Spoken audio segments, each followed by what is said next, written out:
اچھا، کوئی ثناءاللہ شریف صاحب مجھے نظر آ رہے ہیں. جی السلام علیکم. السلام علیکم سچوالا صاحب. وعلیکم السلام جناب، کیسے ہیں؟ سچوالا صاحب میں مسلم ہوں لیکن میرے دل میں آپ کا بہت بڑا احترام ہے.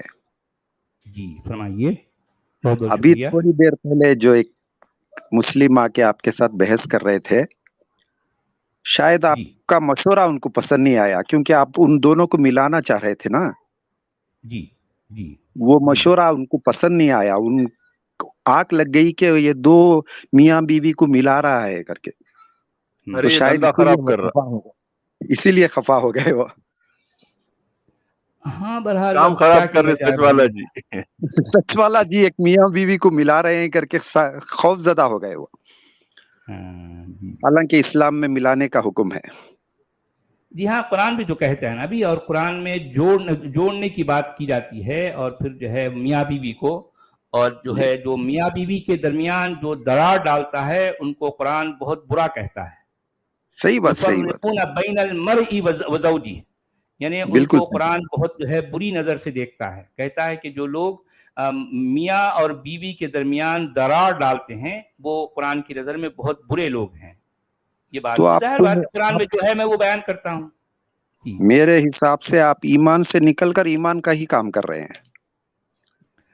ہاں ٹھیک ہے، بہرحال میرے نزدیک ایمان کی کوئی حیثیت یا اہمیت نہیں ہے، لیکن میرے نزدیک سچائی کی حیثیت ہے.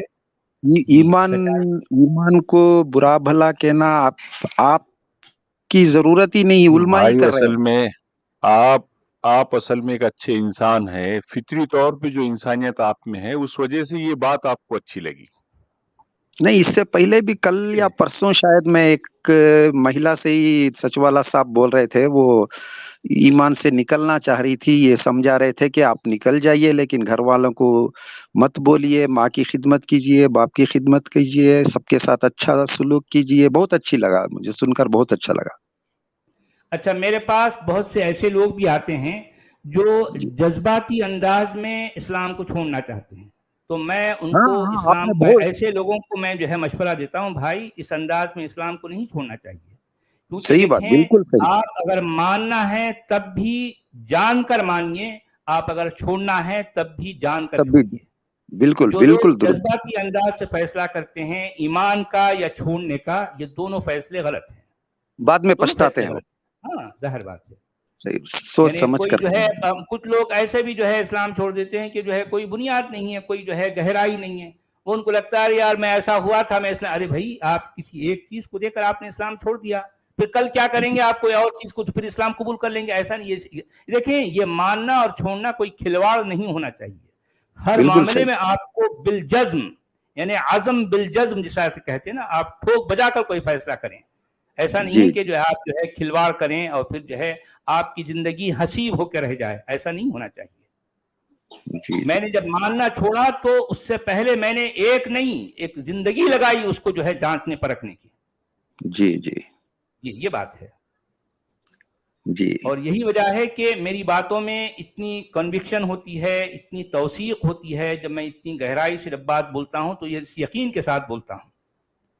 تو ظاہر بات ہے، میں اپنے مومن بھائیوں سے بھی یہ ہمیشہ ریکویسٹ کرتا ہوں کہ بھائی آپ مانتے رہتے ہیں لیکن جو ہے آپ ایسا کریں، ماننے کو کچھ دن روک دیں، آپ جاننے کی کوشش کریں. یہ میرا ان کو مشورہ ہے. جی جی جناب ثناء اللہ شریف صاحب، اور آپ کیا کہیں گے؟ آپ کا جو ہے. میں کچھ نہیں، میں اکثر آپ کو سنتا ہوں اور بہت اچھا لگتا ہے. ایک دم نیوٹرل رہتے ہیں آپ. مجھے لیکن حیرت ہو رہی ہے، آپ یہ کہہ رہے ہیں کہ آپ ایک مومن ہیں اور آپ سچوالا جی کو پسند کرتے ہیں. بہت علماء سے زیادہ احترام کرتا ہوں. سچوالا کو میں حقیقت میں ہمارے علماء سے زیادہ احترام ہے سچوالا کا میرے دل میں. بہت خوشی ہے مجھے اس بات کی، لیکن یہ کیسے ہو سکتا ہے؟ میں سوچ رہا ہوں ایمان بھی ہے آپ کے پاس اور پھر آپ سچوالا جی کو پسند کرتے ہیں. یہ ایک حدیث کی وجہ سے ہو سکتا ہے کہ قیامت کے قریب دین کی کشتی جو ڈبائیں گے وہ علماء ڈبائیں گے، اور پھر اسی کشتی کو باہر بھی علماء ہی نکالیں گے. اب فی الوقت کو ہمارے سراؤنڈنگ میں میرے آس پاس جو بھی علماء ہے دین کی کشتی ڈبانے والے ہی لگ رہے ہیں، مجھے کوئی بھی نکالنے والا دکھائی نہیں دے رہا. مجھے ایسا لگ رہا ہے کہ انڈائریکٹلی سچ والا ایک ایسا عالم ہے جو یہ کشتی کو نکال رہے ہیں.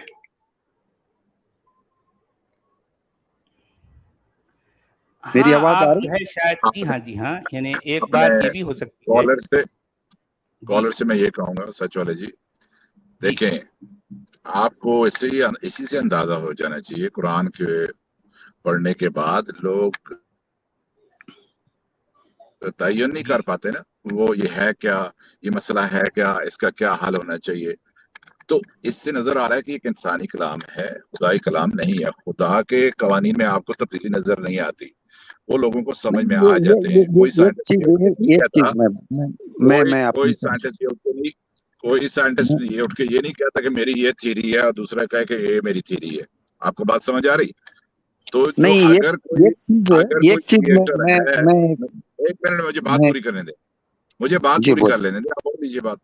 تو اگر کوئی کریٹر اگر کوئی ہے، فرض کیا میں ایگنوسٹک ہوں، میں ایتھیسٹ نہیں ہوں، میں صاف بتاتا ہوں، میں کھوج میں ہوں. اوکے میں کھوج میں ہوں، لیکن اگر کوئی کریٹر واقعہ ہے تو اگر آپ کو جو لاز نظر آ رہے ہیں وہ تو ہر انسان اس کو کسی کو اختلاف نہیں ہے.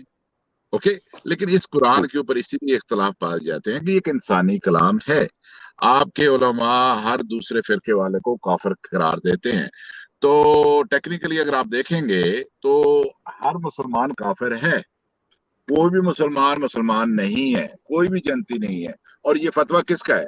یہ باہر کے لوگوں کا نہیں ہے، یہ کسی کرسچن ہندو یا ان کا نہیں ہے، یہ آپ کے اپنے علماء کا ہے. تو ہر دوسرے آدمی کے پیچھے نماز تک نہیں پڑھتا اور اس کو غلط وہ جانتا ہے. آپ یہ اندازہ لگا لو نا کہ یہ ایسا قرآن جس کے اوپر اتنا زیادہ اختلافات پائے جاتے ہیں، تو اس سے نظر آ رہا ہے کہ یہ ایک انسانی کلام ہے. جیسے ابھی ایک بچہ یہ تھوڑی دیر پہلے کہہ رہا تھا کہ دیکھو کس طرح کی ووکیبلری استعمال کی گئی ہے. اوکے، تو یہ وہی ہے جو سچ والا جی نے کہا کہ اللہ تعالیٰ نے یہ فیصلہ کر لیا کہ میں پوری دنیا کو ہدایت دوں گا ایک ایسی زبان میں جو خود ڈیولپ نہیں ہوئی، جو اتنی کنفیوزنگ ہے، جو کل جس نے ابھی میچور ہونا ہے تو یہ لوگوں کو کیسے سمجھ آئیں گی. اگر اللہ نے انتخاب کرنا ہوتا تو کسی اچھے معاشرے کا کر لیتا، کسی ایسی زبان کا کر لیتا کہ جو کہ بہت زیادہ ڈیولپ تھی. آپ دیکھ لیں، بائبل کو پڑھ لیں، بائبل اس سے 600 سال پہلے لکھی گئی، 700 سال. اوکے، لیکن اس کے اندر کم از کم کلیرٹی ہے. آپ اسے اتفاق کریں اس سٹوری کے ساتھ نہ کریں، وہ آپ کی مرضی ہے، لیکن بہت اچھے خوب طریقے سے لکھی ہوئی ہے. یہاں تو بھائی نہ پیر ہے نہ سر ہے. لینگویج دیکھ لیں، سارے انسانی جذباتوں سے بھرا ہوا ہے. اپنے مخالفین کو گالیاں دے رہا ہے، برا بھلا کہہ رہا ہے، ہاتھ ٹوٹ جائیں اس کے لعنت ہو، یہ جانور ہیں، یہ اللہ کے دشمن ہیں، یہ فلاں ہیں فلاں ہیں فلاں. یہ جذبات ایک آلمائٹی گاڈ کی آپ کو لگتے ہیں؟ Be honest. پھر آپ اس کرونالوجی کو دیکھو، پھر اس کے اندر کنفیوژن کو دیکھو، پھر اس کے جی وہ پہلی آیت ہے جی وہ کینسل ہو گئی ہے، اب یہ آ گئی ہے. کچھ آیتیں جو ہیں وہ محکمات ہیں، کچھ متشابہات ہیں، کچھ جن کے دلوں میں کھوٹ ہے وہ اس کو لیتے. Just look at that. پورے قرآن کو کبھی آپ ایسا کرو، میں آپ کو دیکھو قرآن بہت بڑا ہے، لوگ غلطی یہ کرتے ہیں تھوڑا سا پڑھ کے بند کر دیتے ہیں، تھوڑا سا پڑھ کے بند کر دیتے ہیں، اور وہ ان کی جو وہ کیا کوہیرنس جو ہوتی ہے نا وہ نہیں ہوتی. آپ ایسا کرو کہ قرآن کے اندر کوئی بھی آیات ہیں ساری کی ساری اس ٹاپک پہ اس کو جمع کرو، اس کو باہر نکالو، پھر باہر نکالنے کے بعد اس مضمون کو سمجھو، اور پھر آپ کو پتہ چلے گا اس کے اندر کتنے جھول پائے جاتے ہیں. اس طریقے سے لوگوں کو سمجھ نہیں آتا کہ ایک جگہ کیا کہا اور دوسری جگہ کیا کہا. تو اللہ کبھی کہہ رہا ہے کہ ایک سورت بنا لو، کبھی کہہ رہا ہے وہ 10 صورتیں بنا لو. تو آپ کو بہت سی باتیں ہم کریں گے، کرتے رہتے ہیں وقتاً فوقتاً، ساری باتیں تو نہیں ہو سکتی، لیکن یہی میں آپ کو بتانا چاہ رہا ہوں کہ یہ ایک انسانی کلام ہے. اگر انسانی نہیں ہے تو آ کے ہمیں آپ پروو کر دیں کہ انسانی نہیں. ہم آپ کے منتظر ہیں، ہم یہاں بیٹھے ہوئے ہیں، روز بیٹھے ہوتے ہیں. جی تھینک یو. جی حالانکہ میں عالم تو نہیں ہوں. شریف صاحب کچھ آپ کہنا چاہیں گے؟ جی جی جی سچ والا صاحب، میں عالم نہیں ہوں، ایک نارمل انسان ہے، مسلمان ہوں. مجھے تو ٹھیک سے عربی بھی پڑھنے نہیں آتا تجویز کے ساتھ. اردو ٹرانسلیشن پڑھ لیتا ہوں. ان کے کیا عالم نارمل نہیں رہتا بولنا چاہ رہے کیا آپ؟ نہیں، میں تو اب تک بھی جتنے علماء کو دیکھ رہا ہوں اب نارمل ہی ہیں. اچھا نہیں آپ اپنی بات رکھیے ثناء اللہ شریف صاحب، آپ کا کیا دعا ہے، آپ قرآن کو لے کر آپ کیا دیکھتے ہیں، کیسا سمجھتے ہیں، ٹھیک ہمیں سمجھائیے آپ. یہ ایکس مسلم جو دیندار ہیں جو نہیں ہیں، ان سے ایک ایمان والے کی بحث ہو ہی نہیں سکتی میرے مطابق. کیونکہ دین میں 3 چیز امپورٹنٹ ہے. یہ کیا ہے؟ انسان ہے، دوسرے جنات ہیں، تیسری روح ہے. ان تینوں کا کمبینیشن کے ساتھ آپ قرآن کو سمجھو گے تو تبھی سمجھ سکو گے. آپ صرف انسان کے تھرو آپ نہیں سمجھ سکو گے. آپ کو انسان، جن اور روح تینوں کا کمبینیشن ملاتے ہوئے جانا پڑے گا آپ کو. یہ میں پرسنلی بول رہا ہوں، میں کسی کتاب کا نہیں بول رہا، میری ایکسپیرینس کی بنا پہ بول رہا ہوں میں. نہیں، کیا آپ یہ ریفرنس قرآن کی کسی ایک آیت کو لے کر دے سکتے ہیں آپ جو کچھ کہہ رہے ہیں؟ نہیں، میں قرآن کے بارے میں کچھ زیادہ جانتا ہی نہیں. میں اس ٹرانسلیشن ہی زیادہ پڑھتا ہوں میں اس کا. نہیں میرے بھائی دیکھیے، میں آپ سے یہ ریکویسٹ کر رہا ہوں کہ اگر آپ قرآن کے اندر یہ چیز نہیں بتا سکتے اور آپ یہ بات قرآن کے اندر آپ خود نہیں پا سکتے، تو پھر مجھے یہ بتائیے کہ یہ خیال یا پھر یہ اندازہ جو آپ اپنے ذہن میں لیے پھر رہے ہیں، یہ خود ساختہ نہیں کہلائے گا؟ یہ خود ساختہ نہیں کہلائے گا؟ جی میں آپ کو سمجھاتا ہوں. میں جو بیانات سن رہا ہوں علماء کے، یا ان کے ساتھ بیٹھنا اٹھنا، اس سے جو میں غور و فکر کر رہا ہوں، تو اس سے مجھے ایک چیز معلوم ہوا. ایک بار صحابہ حضور پاک صلی اللہ علیہ وسلم سے پوچھا کہ جب مسلمان پیدا ہوتا ہے تو اس کے ساتھ ایک شیطان یا جن وہ بھی پیدا ہوتا ہے؟ تو حضور پاک صلی اللہ علیہ وسلم نے کہا ہاں پیدا ہوتا ہے. تو ہم سب کے ساتھ ایک شیطان ہے. ہاں آپ کے ساتھ بھی ہے کیا کر کے پوچھنے سے حضور پاک صلی اللہ علیہ وسلم نے کہا کہ ہاں میرے پاس بھی ہے. تو ان صحابہ نے پوچھا کہ آپ سے غلطی کیوں نہیں ہوتی؟ تو حضور پاک صلی اللہ علیہ وسلم نے کہا کہ وہ کلمہ پڑھ کر مسلمان ہو گیا ہے اور وہ مجھے بھلائی کی دعوت دیتا ہے. تو یہ جو شریف صاحب جی دیکھیے، آپ نے یہ جو کچھ کہا، جی میں پورے وثوق اور پورے یقین سے کہوں گا کہ آپ کی ان باتوں کا یا ان خیالات کا قرآن سے دور کا نہ قریب کا کوئی تعلق نہیں ہے. نہیں، حدیث ہے، یہ حدیث ہے، قرآن میں نہیں. اچھا سنیے، میں آپ سے کہتا ہوں کہ حدیث میں کیا ہے کیا نہیں ہے، میں آپ کو وہ بھی بتاتا ہوں. سب سے پہلی بات تو یہ کہ دیکھیں حدیث کیا ہے. میں آپ کو کچھ جو ہے، کیونکہ بہت سے لوگ قرآن اور حدیث ایک ساتھ جو ہے ایک ہی سانس میں بولتے ہیں، آپ سمجھ رہے نا، لیکن وہ یہ بات سمجھتے ہی نہیں ہے کہ حدیث کیا ہے اور قرآن کیا ہے. حالانکہ قرآن کا حدیث سے کوئی تعلق نہیں ہے اور حدیث کا قرآن سے کوئی تعلق. میں آپ کو سمجھاتا ہوں، آپ میری بات کو ذرا غور سے سنیے. میں نے اپنی کتاب میں ان باتوں کو بہت امپورٹنس دے کر میں نے جو ہے جس طریقے سے سمجھایا ہے، وہ آپ کے لیے بھی ہے اور جو لوگ جو ہے اس وقت مجھے سن رہے ہیں ان کے لیے بھی بہت جو ہے مفید ہیں، بہت کارآمد ہوں گی. دیکھیے آپ ذرا غور سے میری ان باتوں کو سنیے. ایک سیکنڈ میں ابھی آپ کو جو ہے دیکھیے، قرآن میں 1-2 نہیں، آپ کو 50 آیات ایسی ملیں گی جس میں قرآن یہ کہہ رہا ہے وَمَا كَانَ هَذَا الْقُرْآنُ أَن يُفْتَرَى مِن دُونِ اللَّهِ وَلَكِن تَصْدِيقَ الَّذِي بَيْنَ يَدَيْهِ وَتَفْصِيلَ الْكِتَابِ لَا رَيْبَ فِيهِ مِن رَبِّ الْعَالَمِينَ مَا كَانَ حَدِيثًا يُفْتَرَى وَلَكِن تَصْدِيقَ الَّذِي بَيْنَ يَدَيْهِ وَتَفْصِيلَ كُلِّ شَيْءٍ وَهُدًى وَرَحْمَةً كتاب فصلت آیاته وهو الذي انزل اليكم الكتاب مفصلا كتاب احكمت آیاته ثم فصلت تبيانا لكل شيء وكل شيء فصلناه تفصيلا قد فصلنا الآيات ونفصل الآيات كذلك نفصل الآيات وتفصيلا لكل شيء ونزلنا عليك الكتاب تبيانا لكل شيء تلك آيات القرآن وكتاب مبين كل في كتاب مبين الله نزل أحسن الحديث ولا يأتونك بمثل إلا جئناك بالحق وأحسن تفسيرا. میں قرآن کی کئی جگہوں پر جو ہے آیتوں کے ایک ٹکڑے میں یہاں پر ایک ساتھ جو ہے میں نے آپ کے سامنے پیش کیے. قرآن بھرا پڑا ہے، قرآن بار بار اپنے آپ کو یہ کہہ رہا ہے کہ وہ مفصل ہے. وہ جو ہے کیا ہے، مفصل بھی ہے، بہترین تشریح و تفسیر کے ساتھ بالکل واضح اور مبین کتاب ہے. اب دیکھیں قرآن کے ان جیسے بیانات میں جو ہے جو 50 بار آئے ہیں، وہ ہر طرح سے مفصل بہترین تشریح و تفسیر کے ساتھ بالکل واضح اور مبین کتاب ہے، یہ دعویٰ قرآن کر رہا ہے. جبکہ علمبرداران اسلام کا قرآن پر یہ بہتان لگانا کہ قرآن نری مجمل محتاج وضاحت، شرح و تفسیر کی حاجت مند اور تبیین کی متقاضی کتاب ہے، کیونکہ یہ الزام، یہ بہتان، یہ اسلام کے علمبرداران قرآن پر لگا رہے ہیں، جبکہ قرآن اپنے آپ کو کیا کہہ رہا ہے؟ مفصل کہہ رہا ہے، بہترین تشریح و تفسیر کے ساتھ بالکل واضح اور مبین کتاب کہہ رہا ہے۔ اب یہ فیصلہ آپ کریں کہ قرآن صحیح کہہ رہا ہے یا ہمارے جو لوگ جو ہمارے علماء ہیں وہ صحیح کریں، اس کا فیصلہ آپ کریں۔ اچھا، اب آگے بڑھتے ہیں۔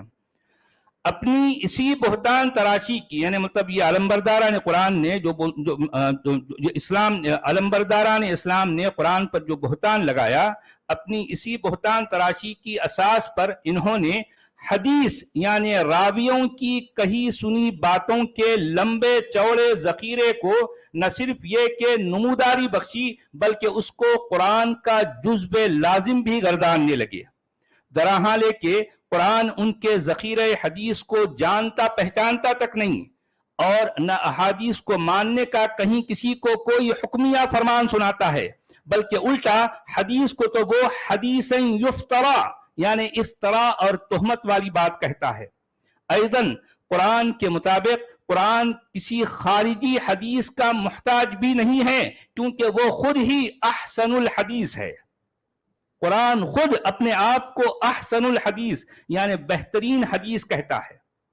اچھا، اب دیکھیے، قرآن تو ہر جگہ مجرد اطاعت رسول کا فتویٰ سناتا ہے، قرآن کسی ایک بھی مقام پر اطاعت حدیث کا فتویٰ نہیں دیتا۔ باعتبار الفاظ اگر غور کیا جائے تو حدیث کے جملہ بھنڈار میں حتمی طور پر کوئی ایک بھی حدیث ایسی نہیں جسے حرفاً اور لفظاً قول رسول کہا جا سکے۔ دیکھیں، میں بالکل ٹیکنیکل بات کر رہا ہوں، آپ ذرا غور سے سنیے، جتنے لوگ مجھے سن رہے ہیں۔ باعتبار الفاظ اگر غور کیا جائے تو حدیث کے جملہ بھنڈار میں حتمی طور پر کوئی ایک بھی حدیث ایسی نہیں جسے حرفاً اور لفظاً قول رسول کہا جا سکے، کیونکہ دنیا میں جتنی بھی حدیثیں پائی جاتی ہیں وہ پوری کی پوری اصل میں راوی کی حسب سماعت، راوی کی حسب یادداشت، راوی کے اپنے انداز اور راوی کے اپنے الفاظ میں راوی کا اپنا قول ہے۔ میں ایک بار پھر دہرا دیتا ہوں، میں یہ بات بہت ٹیکنیکل کر رہا ہوں، میری ان باتوں سے دنیا کا کوئی ترجم خواہ عالم بھی انکار نہیں کر سکتا۔ دیکھیں، میں پھر ایک بار کہہ رہا ہوں، دنیا میں، جی ہاں، دنیا میں جتنی بھی حدیثیں پائی جاتی ہیں وہ پوری کی پوری اصل میں راوی کی حسب سماعت، راوی کی حسب یادداشت، راوی کے اپنے انداز اور راوی کے اپنے الفاظ میں راوی کا اپنا قول ہے۔ لہذا دنیا کی کوئی ایک بھی حدیث کو کسی بھی لحاظ سے قول رسول کہا ہی نہیں جا سکتا۔ قرآن میں بہت سارے رسولوں کے نام آئے ہیں، سچ تو یہ ہے کہ قرآن کے اطاعت رسول سے مراد کوئی طے شدہ رسول قطعاً نہیں ہے، کوئی طے شدہ رسول قطعاً نہیں ہے، کیونکہ قرآن میں کئی سارے رسول ہیں۔ اچھا، الرسول کسی شخصیت کا نام یا اسم معرفہ بھی نہیں ہے، بلکہ یہ فقط ایک منصب اور ترسیلی ذمہ داری ہے۔ کوئی بھی رسول محض اس لیے رسول کہلاتا ہے کیونکہ وہ رسالہ بردار ہوتا ہے۔ آپ سمجھے میں کیا کہنا چاہ رہا ہوں؟ دیکھیں، رسالہ بردار کا مطلب یہ جو ہے پیغام لے کے آنے والا۔ ایک کسی کے ہاتھ میں کوئی رسالہ ہے، کوئی پیغام ہے، تو وہ کیا کہلائے گا؟ رسول کہلائے گا۔ آج بھی عربی زبان میں جو ایمبیسیڈر ہوتا ہے، جو ایلچی ہوتا ہے، اس کو رسول کہتے ہیں۔ رسول کا کیا مطلب ہے؟ اصل میں کوئی بھی رسول محض اس لیے رسول کہلاتا ہے کیونکہ وہ رسالہ بردار ہوتا ہے۔ رسالہ کے بغیر کسی بھی رسول کی کوئی وقعت و اہمیت نہیں۔ رسول خود بھی عمر بھر اپنے وظیفہ رسالت میں اسی الرسالہ کا پیروکار بنا رہتا ہے، اور اس رسول کی موت کے بعد لا محالہ وہی الرسالہ رسول کا قائم مقام بن جاتا ہے۔ دیکھیں، رسول خود بھی اپنی زندگی میں وہ کس کو فالو کر رہا ہے؟ اس رسالہ کو فالو کر رہا ہے۔ رسالہ کیا ہے؟ پیغام۔ آپ سمجھے؟ قرآن اصل میں ایک پیغام ہے۔ اچھا، یہ اس پیغام کو لانے والا جو بھی ہے، جو بھی رسول ہے، وہ اپنی زندگی میں بھی خود وہ بھی اور دوسروں کو بھی کس کو فالو کرنے کا حکم دیتا ہے؟ خود اس پیغام کو۔ رسول خود بھی اس پیغام کو فالو کر رہا ہے، اور پھر لوگوں کو حکم دے رہا ہے کہ اس پیغام کو فالو کرو. اچھا، اس بات کو سمجھنے کے لیے سورہ احقاف کی آیت نمبر 9 جس میں کہا گیا قل ما كنت بدعا من الرسل وما ادري ما يفعل بي ولا بكم ان اتبع الا ما يوحى الي وما انا الا نذير مبين. اچھا، اور مزید ملاحظہ فرمائیں سورہ الانعام کی آیت نمبر 19 قل ای شیء اکبر شہادہ قل اللہ شہید بینی وبینکم واوحی الی ھذا القرآن لانذرکم بہ ومن بلغ. تو جان لینا چاہیے کہ قرآن کے لفظ رسول کو کسی نامزد یا پیش مقررہ فرد کے لیے مختص کر دینا ایک غیر قرآنی زعم مغرور ہے. ایک بار پھر میں دوں، یہ جان لینا چاہیے کہ قرآن کے لفظ رسول کو کسی نامزد یا پیش مقررہ فرد کے لیے مختص کر دینا ایک غیر قرآنی زعم مغرور ہے. اب آپ دیکھیے، میں ذخیر حدیث کی اتباع اور شخصیت محمدی کی اطاعت کرنا سراسر ایک غیر قرآنی عمل ہے. آپ غور سے سنیے میں کیا کہہ رہا ہوں، کتنی بڑی بات کر رہا ہوں. دیکھیے، ذخیر حدیث کی اتباع اور شخصیت محمدی کی اطاعت کرنا سراسر ایک غیر قرآنی عمل ہے. اس پر میری اس بات پر قرآنی دلائل ملاحظہ فرمائیں. دلیل نمبر 1 قل ان کنتم تحبون اللہ فاتبعونی یحببکم اللہ ویغفر لکم ذنوبکم واللہ غفور الرحیم. اچھا بھائی دیکھیں، اس آیت میں میں علماء سے یہ سوال کر رہا ہوں. ظاہر بات ہے یہ ایک بالکل علمی بات ہے، عام لوگوں کو جو ہے یہ باتیں سمجھ نہیں آئے گی، کیونکہ یہ میں ایک کتاب لکھ رہا ہوں، یہ کتاب ہی کا میں اقتباس آپ کو جو ہے پڑھ کے سنا رہا ہوں.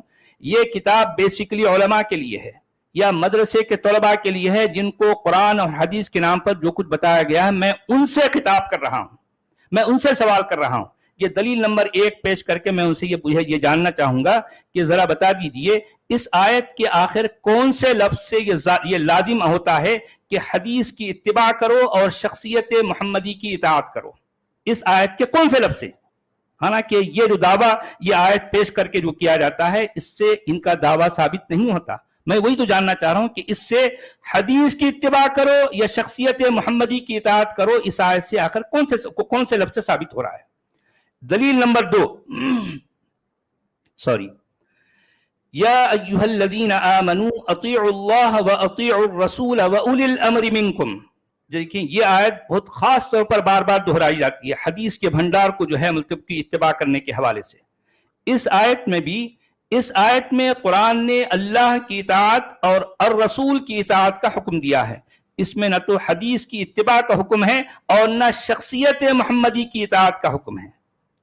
اچھا، دلیل نمبر 3 من یطع الرسول فقد اطاع اللہ ومن تولی فما ارسلناک علیہم حفیظا. اس آیت سے تو واضح طور پر یہ ثابت ہو چکا کہ الرسول کی اطاعت اصل میں اللہ کی اطاعت ہوئی، یعنی الرسالہ چونکہ الرسول کے قائم مقام ہے. دیکھیں، اگر رسول ایک زندہ شخصیت اگر ہمارے سامنے ہوتا تو انسان اس کو فالو اس لیے کرتا کہ اس پر کیا ہو رہی، اس کے پاس رسالہ ہے. آج کی تاریخ میں رسول ہمارے سامنے نہیں ہے تو رسول کے قائم مقام کون ہے؟ رسول کا سبسٹیٹیوٹ کون ہے؟ رسول کا سبسٹیٹیوٹ رسول کا رسالہ ہے. مجھے یہ بتائیے رسول کا رسالہ کیا ہے؟ میں پوری دنیا کے علماء سے یہ سوال کر رہا ہوں کہ رسول کا قائم مقام کون ہے آج؟ رسول کا قائم مقام الرسالہ ہے یا حدیث کا بھنڈار ہے؟ اچھا، لہذا جو کوئی الرسالہ کی اطاعت کرے گا وہ دراصل الرسول کی اطاعت ہوئی اور پھر الرسول کی اطاعت ہی بالآخر اللہ کی اطاعت ہو گئی. اس آیت میں بھی حدیث کی اتباع اور محمد کی اطاعت کا سرے سے کہیں کوئی حکم ہے ہی نہیں. اچھا، دلیل نمبر 4 یتلو علیہم آیاتہ ویزکیہم ویعلمہم الکتاب والحکمہ. اس آیت کے کسی بھی نقطے کا کوئی بھی تعلق نہ تو قرآن کے خارج سے اور نہ کسی محمد کی شخصیت سے ہے. اس آیت میں نہ تو محمد کی شخصیت کا کوئی ذکر ہے اور نہ قرآن کے باہر جو ہے کسی چیز کی اطاعت کے بارے میں، کسی چیز کو فالو کرنے کے بارے میں. جو بھی ہے قرآن کے اندر ہی ہے. اچھا، دلیل نمبر 5 وما آتاکم الرسول فخذوہ وما نہاکم عنہ فانتہوا. اس آیت کا مضمون اور اس کا سیاق و سباق در حقیقت مال فے کے دینے اور روکنے سے ہے۔ اب ہم پوری دنیا کے مسلمان یا ان کے علماء وما آتاکم الرسول فخذوہ وما نہاکم عنہ فانتہوا کہہ کر یہ ثابت کرنا چاہتے ہیں کہ بھئی رسول نے تمہیں جس چیز سے روک دیا رک جاؤ، اور رسول تمہیں جو دے دے وہ لے لو۔ ارے بھئی یہاں پر حدیث کا بھنڈار نہیں کہہ رہا رسول، یہاں پر مال فے کا ذکر ہو رہا ہے، کیونکہ یہ آیت جس سیاق و سباق میں آئی ہے قرآن میں، جہاں پر آئی ہے، جن آیتوں کے بیچ میں آئی ہے، وہ پوری کی پوری باتیں مال فے کیا ہوتا ہے؟ ظاہر بات ہے قرآن میں جس کو ہم مال غنیمت کہتے ہیں، وہ مال جب آ جاتا ہے جس کو ہم جو ہے اسلامی خزانہ کہتے ہیں، تو اس کو کیسے دینا ہے، اس کو کیسے تقسیم کرنا ہے، اور کن کو دینا ہے کن کو روکنا ہے، اس حوالے سے اس میں بات کی جا رہی ہے۔ اس میں حدیث کا بھنڈار مراد ہے ہی نہیں، بالکل نہیں ہے۔ اچھا، دلیل نمبر 6 وَأَنزَلْنَا إِلَيْكَ الذِّكْرَ لِتُبَيِّنَ لِلنَّاسِ مَا نُزِّلَ إِلَيْهِمْ، اس آیت کا منشا و مراد بھی نہ تو حدیث ہے اور نہ ذات محمدی ہے۔ دلیل نمبر 7 فَلَا وَرَبِّكَ لَا يُؤْمِنُونَ حَتَّى يُحَكِّمُوكَ فِي مَا شَجَرَ بَيْنَهُمْ ثُمَّ لَا يَجِدُوا فِي أَنفُسِهِمْ حَرَجًا مِّمَّا قَضَيْتَ وَيُسَلِّمُوا تَسْلِيمًا۔ اب آپ دیکھیے کہ اس آیت کا بھی ذخیرہ حدیث سے کوئی رشتہ ناتا، نہ تو قریب کا ہے نہ دور کا ہے۔ بھئی اس میں تو یہاں پر حکم دینے کی بات ہو رہی ہے، یہاں پر حدیث کی جو ہے کو مانو، حدیث کی اتباع کرو، کوئی ذکر ہی نہیں ہے اس کا۔ اچھا، دلیل نمبر 8 لَقَدْ كَانَ لَكُمْ فِي رَسُولِ اللَّهِ أُسْوَةٌ حَسَنَةٌ لِمَنْ كَانَ يَرْجُو اللَّهَ وَالْيَوْمَ الْآخِرَ وَذَكَرَ اللَّهَ كَثِيرًا۔ ہمارے پوری دنیا کے مسلمان اس آیت کا حوالہ دے کر یہ ثابت کرنا چاہتے ہیں کہ رسول کی زندگی ہمارے لیے اسوہ حسنہ ہے، اس لیے رسول کی زندگی میں انہوں نے جو کچھ کیا وہ حدیث کے بھنڈار کی شکل میں آج ہمارے پاس ہیں، تو ہم کو اس کو جو ہے اس کی اتباع کرنی چاہیے۔ حالانکہ دیکھیں اس آیت میں آخر کس شخصیت اور کس رسول اللہ کے اسوۃ حسنہ کی بات ہو رہی ہے، مجھے یہ بتائیے۔ اس میں کیا جو ہے محمد کی بات ہو رہی ہے؟ نہیں، رسول اللہ کی بات ہو رہی ہے۔ اچھا، اب آپ دیکھیے کہ اسوۃ حسنہ کے حوالے سے، کیونکہ قرآن کے اندر اسوۃ حسنہ تو ابراہیم اور ان کے ساتھیوں کا بھی موجود ہے۔ ملاحظہ فرمائیں الممتحنہ کی آیت نمبر 4 قَدْ كَانَتْ لَكُمْ أُسْوَةٌ حَسَنَةٌ فِي إِبْرَاهِيمَ وَالَّذِينَ مَعَهُ، یعنی یہ آیت کہہ رہی ہے کہ ابراہیم کی زندگی میں اور ان کے ساتھ جو لوگ ہیں ان کی زندگی میں، اے لوگو تمہارے لیے بہترین جو ہے نمونہ ہے، اسوۃ حسنہ ہے۔ جبکہ یہاں پر تو باقاعدہ ابراہیم کا نام لے کر کہا گیا، لیکن اوپر کی آیت میں لقد کان لکم فی رسول اللہ، بھئی یہاں پر محمد کا نام نہیں لیا گیا نا، تو آپ کس بنیاد پر کہہ سکتے ہیں کہ جو ہے محمد کی جو ہے مطلب کہ حدیثوں کی اطاعت کرنا ہے؟ کیسے کہہ سکتے ہیں؟ جب آپ جو ہے اسوۃ حسنہ کسی رسول اللہ کا ہے تو یہاں پر تو ابراہیم کا اسوۃ حسنہ ہے نا۔ اب مجھے یہ بتائیے کہ ابراہیم کا اسوۃ حسنہ کہاں ملے گا؟ ظاہر بات ہے قرآن کے اندر ملے گا۔ اسی طرح سے رسول اللہ کا اسوۃ حسنہ کہاں ملے گا؟ قرآن کے اندر ملے گا۔ اچھا، دلیل نمبر 9 وَمَا يَنطِقُ عَنِ الْهَوَىٰ إِنْ هُوَ إِلَّا وَحْيٌ يُوحَىٰ، یہ سورہ نجم کی 2 آیتیں پیش کر کے بھی پوری دنیا میں ڈھنڈورا پیٹا جاتا ہے حدیث کے بھنڈار کو لے کر۔ ان آیتوں میں سرے سے کوئی اشارہ تک حدیث کے خزانے کی طرف نہیں پایا جاتا، کوئی اشارہ بھی نہیں ہے۔ واضح رہے کہ قرآن نے محمد کی اطاعت کا کسی قیمت پر کوئی حکم نہیں دیا ہے۔ قرآن کسی بھی موقع و محل پر ایسا نہیں کہتا کہ اطیعوا اللہ و اطیعوا محمدن، یہ نہیں کہتا کہ اللہ کی اطاعت کرو اور محمد کی اطاعت کرو، ایسا نہیں کہتا۔ پورا قرآن خالی پڑا ہے، بلکہ وہ کیا کہتا ہے؟ وہ ہر جگہ ان الفاظ کو دہراتا جاتا ہے کہ اطیعوا اللہ و اطیعوا الرسول، رسول کی اطاعت کرو، محمد کی اطاعت نہیں کرنا ہے۔ دوبارہ یاد رہے کہ قرآن کے لفظ محمد کو نہ القرآن دیا گیا، نہ الکتاب دی گئی، نہ کوئی وحی دی گئی، نہ کوئی معجزہ دیا گیا، نہ آیات بینات دیے گئے۔ قرآن کے لفظ محمد کو نہ القرآن دیا گیا، نہ الکتاب دی گئی، نہ کوئی وحی دی گئی، نہ معجزہ دیا گیا، نہ آیات بینات دیے گئے۔ علاوہ بری قرآن کے اللہ نے تو یہ اعلان عام بھی کر رکھا ہے کہ آج میں نے تمہارے لیے تمہارے دین کی نعمت کو پورا کر کے اسے درجہ کمال تک پہنچا دیا۔ اس کا صاف صاف مطلب یہ ہے کہ قرآن کی وساطت سے دین کو مکمل اور متمم کر دیے جانے کے بعد حدیث کے نام پر اس میں اضافے کرنا بذات خود بدعت و ضلالت ہے۔ میری بات غور سے سن لیجیے. دیکھیے اللہ نے قرآن کی اللہ نے تو یہ اعلان عام بھی کر رکھا ہے کہ آج میں نے تمہارے لیے تمہارے دین کی نعمت کو پورا کر کے اسے درجہ کمال تک پہنچا دیا. اس کا صاف صاف مطلب یہ ہے کہ قرآن کی وساطت سے دین کو مکمل اور متمم کر دیے جانے کے بعد حدیث کے نام پر اس میں اضافے کرنا بذات خود بدعت و ضلالت ہے. ملاحظہ فرمائیے سورہ المائدہ کی آیت نمبر 3 الیوم اکملت لکم دینکم واتممت علیکم نعمتی ورضیت لکم الاسلام دینا. میں کلیدی نوعیت کا سوال یہ ہے کہ خود قرآن کے اندر شامل دین کے اکمال اور اتمام والے فرمان بلیغ کے بعد قرآن سے باہر غیر قرآنی حدیثوں اور سنتوں کو دین کا جزو لا ينفک مانتے چلے جانا آخر کون سی دانش و دینداری ہے؟ الغرض حاصل کلام یہ نکلا کہ الرسول کے حوالہ سے قرآن کی اس قدر صراحتوں اور علانیہ نشاندہیوں کے باوجود جو لوگ اطاعت محمدی کی کج فہمی میں اطاعت حدیث کو اطاعت رسول کا مصداق و موافق سمجھ بیٹھے، خود قرآن کی نظر میں ایسے لوگ تشویشناک حد تک غلطی پر ہیں. جی جناب سمجھ آئی میں نے کیا کہا؟ سچوالا صاحب آپ کے مطابق قرآن کا رسول اللہ کون ہے؟ قرآن کا رسول اللہ کوئی بھی ہو سکتا ہے. میرے مطابق قرآن کا رسول اللہ اگر آپ کہنا چاہیں کہ رسول اللہ، اگر آپ یہ کہیں کہ محمد ہے، تو آپ کے اس سوال کے جواب میں کہوں گا کہ رسول اللہ اگر محمد کو کہا گیا تو پورے قرآن میں 2 جگہ کہا گیا، لیکن اگر رسول اللہ عیسیٰ ابن مریم کو 3 جگہ کہا گیا، 3 جگہ نام لے کر باقاعدہ نام لے کر. آپ کا مطالعے کے بنا پر آپ کس کو سمجھتے ہیں؟ نہیں ایسا نہیں ہے. دیکھیں قرآن کبھی بھی جو ہے کسی ایک رسول اللہ کی بات نہیں کر رہا. قرآن کا رسول کوئی بھی ہو سکتا ہے، کوئی بھی ہو سکتا ہے. بہت سارے ہیں، موسیٰ علیہ السلام، ابراہیم علیہ السلام، کوئی بھی ہو سکتا ہے. لیکن مسلمان جو سمجھ لیتے ہیں کہ ان کا اپنا منہ بولا نبی اور پھر اس منہ بولے نبی کا نام انہوں نے محمد رکھا ہے، یہ سب سے بڑی گڑبڑ ہے، سب سے بڑی گڑبڑ ہے.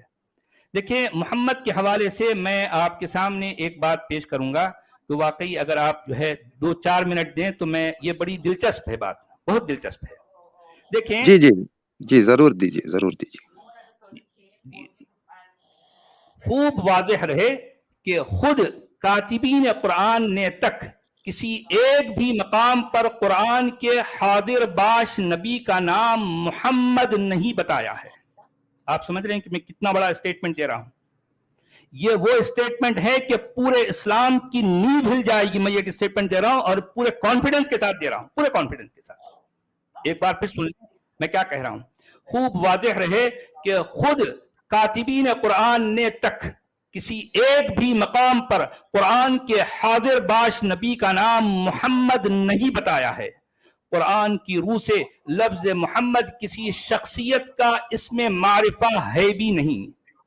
قرآنی تلمیح کے مطابق قرآن کا مصطفیٰ محمد نہیں. قرآنی تلمیح کے مطابق قرآن کا مصطفیٰ محمد نہیں بلکہ موسیٰ اور مریم ہیں. یہ بات میں نہیں کہہ رہا ہوں، قرآن کہہ رہا ہے، ڈنکے کے چوٹ پر کہہ رہا ہے، ڈنکے کی چوٹ پر. دیکھیے قرآن میں محمد کا لفظ 4 بار وارد ہوا ہے اور جس آیت میں یہ لفظ آیا ہے ان آیتوں میں لفظ محمد سے منسلک جتنے صیغے اور جتنی ضمیریں پائی گئیں وہ علی الاطلاق غائب، ماضی مجہول کے صیغے اور غائب کی ضمیریں ہیں.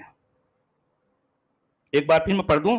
قرآن میں محمد کا لفظ 4 بار وارد ہوا ہے اور جس آیت میں یہ لفظ آیا ہے ان آیتوں میں لفظ محمد سے منسلک جتنے صیغے اور جتنی ضمیریں پائی گئیں وہ علی الاطلاق غائب، ماضی مجہول کے صیغے اور غائب کی ضمیریں ہیں.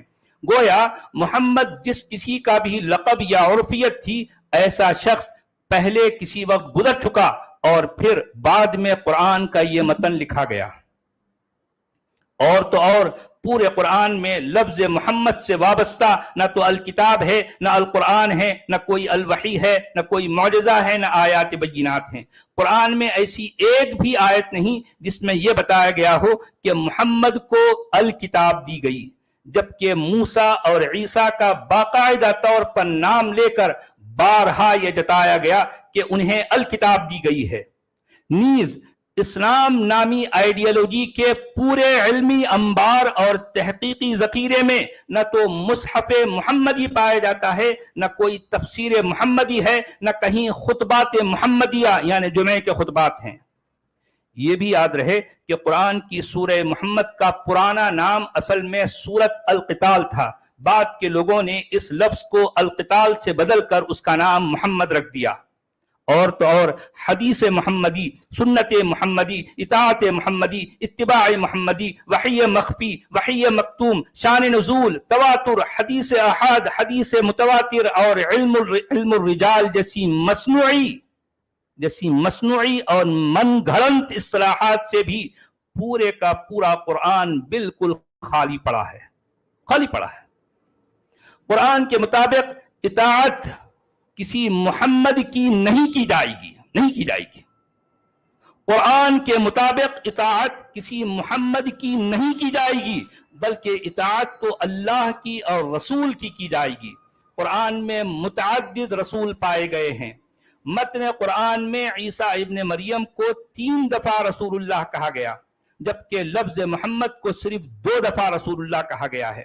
غیر قرآنی ذرائع معلومات سے قطع نظر خالصتاً نصوص قرآنیہ پر جو کوئی بے طرفدار ہو کر فکر و تدبر کرے گا، بلا ادنا تأمل وہ اس دقیق و بلیغ نقطے کو پالے گا کہ قرآن کا بطل جلیل یعنی اصل ہیرو عیسیٰ ابن مریم ہے۔ عیسیٰ کے سوا کوئی دوسرا ہو ہی نہیں سکتا۔ لہذا اے صاحبان فکر و نظر، آپ کو اتباع و تعمیل اور اقتداء و تقلید اگر کرنی ہی ہے تو پھر قرآن کے بطل جلیل کی کیجیے نا۔ قرآن اقتداء و تقلید اگر کسی ایسے نامانوس بنی اسماعیلی اجنبی شخص کی اتباع و اقتداء بھلا کیوں کرتے ہو، جس کو نہ کوئی الکتاب ملی تھی اور نہ القرآن دیا گیا تھا۔ اچھا آپ دیکھیے، راقم السطور کے غور و خوض کے مطابق، یعنی میرے غور و خوض کے مطابق، قرآن کا لفظ محمد اصل میں مسیح ابن مریم کا مرادف ہے۔ دیکھیں میری اپنی تحقیق یہ بتا رہی ہے، قرآن کا لفظ محمد اصل میں مسیح ابن مریم کا مرادف ہے۔ اس پر راقم السطور کی حجت ملاحظہ فرمائیے۔ دیکھیے، قبۃ الصخرہ، ڈوم آف دی راک، بیت المقدس میں موجود ایک سنہری گنبد ہے۔ تاریخی طور پر یہ گنبد بڑی اہمیت کا حامل اور قدیم ترین یادگار مانا جاتا ہے۔ اس گنبد کے اندرونی حصے میں تفصیل سے ایک قدیمی تحریر پائی گئی ہے، جس میں لفظ محمد کو 6 مرتبہ دہرایا گیا۔ یہ قرآن سے پہلے کی ہے۔ دیکھیں میں بہت گمبھیر بات کر رہا ہوں، جس میں لفظ محمد کو، یعنی اس تحریر میں لفظ محمد کو 6 مرتبہ دہرایا گیا۔ اس پوری عبارت میں یہ لفظ محمد کسی اور کے لیے نہیں، اس پوری عبارت میں، ڈوم آف دی راک کی جو عبارت ہے، اس پوری عبارت میں یہ لفظ محمد کسی اور کے لیے نہیں بلکہ صراحت کے ساتھ عیسیٰ ابن مریم کی عرفیت کے طور پر لکھا گیا ہے۔ یہ بھی کہا جاتا ہے کہ حضرت یسوع یعنی عیسیٰ ابن مریم سریانی زبان بولتے تھے، اور جس علاقے میں پروٹو قریان یا مکی قرآن کا ظہور ہوا وہ علاقہ بھی دراصل سریانی تھا۔ سریانی زبان میں جب لفظ یسوع کو لکھا جائے گا تو وہ ہو بہو محمد یعنی عربی کے محمد جیسا ہوگا۔ دیکھیں یہ باتیں میں کیا کہہ رہا ہوں، یہ باتیں میں ہوا میں نہیں کہہ رہا ہوں، یہ وہ باتیں ہیں جو جس پر غور کرے گا نا اس کی جو ہے پوری ہر چیز ہل جائے گی اندر سے. پورا عقیدہ محمد کو لے کر جو گھڑا گیا وہ پورے کا پورا دھڑام سے گر جائے گا. میں یہ وہ باتیں کہہ رہا ہوں. اچھا اب آپ دیکھیے, اب ذرا غور کیجیے, بالکل ابھی ایک منٹ آپ ذرا غور کیجیے, اب یہاں اینڈ ہو جا رہا. دیکھیے آپ ذرا غور کیجیے, پورے روئے زمین پر روایتی قیاس آرائیوں کو بنیاد بنا کر محمد سے منسوب اگر کہیں کچھ موجود ہے تو وہ ہیں محمد کے بال یعنی منہ مبارک, یا پھر محمد کی چپل یعنی نالین مبارک. واہ بھائی واہ, کتنی عجیب بات ہے کہ محمد سے منسوب مصحف کو تو محفوظ رکھنے کا مسلمانوں نے کوئی جتن نہیں کیا اور نہ انہیں اس کی کوئی پرواہ رہی. البتہ محمد کے نام پر ان کے نام لیوا مسلمانان نہ جانے کن کے اور کس جگہ کے بالوں کو سینت سنبھال کر رکھتے چلے آئے ہیں. یہ کیا ماجرا ہے؟ کیا یہ صورتحال اہل اسلام کے لیے قابل انفعال اور لائق تشویش نہیں؟ یہاں آ کر میں یہ کہوں گا کہ محمد کی جھوٹی کہانی پہ روئے, محمد کی جھوٹی کہانی پہ روئے, یہ الجھی ہوئی لن ترانی پہ روئے, یہ الجھی ہوئی لن ترانی پہ روئے.